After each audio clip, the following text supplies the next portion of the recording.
Hey folks, so I heard a couple people that needed a little bit of support with calculations in your water, the usage sheet. So first off, the gray columns are the ones that need to be calculated. You've got some numbers here, but they are hard code. I can tell that because I see just the number up here. It's not like a formula. So you should be calculating those in the sheet, not just hard coding them. So for this one, calculate gallons per minute, right? You're calculating that off of these. You're basically saying I ran the water for 2.5 minutes and 11 gallons came out. That seems like a lot to me, but okay. I guess that could be real. Fast flowing sink. Maybe I just don't realize how much water I'm using in my sink. It's just the gallons per minute. It is just gallons divided by minute. That's what per means, gallons per minute. So if it's 11 gallons every 2.5 minutes, that division is going to tell me what it would be every 1 minute. So it's going to be 4.4 gallons for every 1 minute. And we know that's true because, right, if it's 4.4 gallons per minute and I run it for 2.5 minutes, I should get 11 gallons. And you can actually see right there, that's going to be 11. Yep, 11. So multiplication and division are the opposites of each other, as we learned in grade school. So then you don't have to type this again. You just highlight Control D to fill down, or you can also grab the little blue handle, make your mouse a crosshairs like that and pull down. That's the same thing. We don't want all those ugly digits. You can go like that. We want one decimal place or two, go with one. So that's how you do that. So then next column, cold gallons per day. Can you guess how to do this?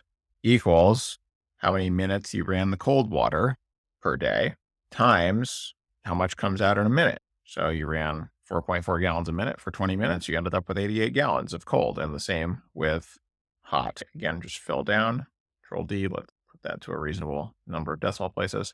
And actually we can just fill this over. If we fill it over like this, we do it that way, it's going to move both, and we don't want it to move both. We still want it to be doing gallons per minute, but this time we want this one to move. We want this to move from cold to hot. So how do we do that? Instead of just pulling it over, we actually need to change it first. We need to say, make this one, we need to tell the purple one to stay put. Right? We want it to stay put in the column. We want it to stay in column D. We don't want it to move over when we drag it to the next column. We want this one to move, but we don't want this one to move. We want this purple one to stay here in column D. So I'm going to put a $sign before the D to tell it stay in column D. And then I'm going to fill that down as well because I want that other one to stay in column D. And now I can pull both over, Control R, fill right. And notice now stayed in column D, but this one moved. And this one stayed in column D. This one moved. Now those are correct. Okay. So each one is telling us it's the gallons per minute times the minutes per day. A lot less comes out of your shower head than your sink. That's interesting. I would have expected maybe the other way around. It's a bit odd to me that the shower has so little coming out and the sink has so much, but assume those are correct.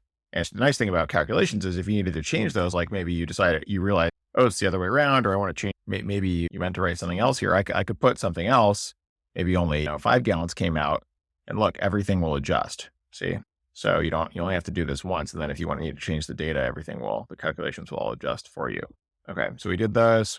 Now these ones, guess what? It's literally just the sum of the two, right? I'm not sure where these numbers came from originally. They don't make a whole lot of sense. See, but we don't want that. See, it's suggesting that we use the same formula that we used there. We don't want that. We could do this two ways, this plus this, or we could do the same thing, sum tab, this, comma, this, sum of this and this, close parentheses. Boom. See, it's the same. We'll just do it the first way because it's a little more simple.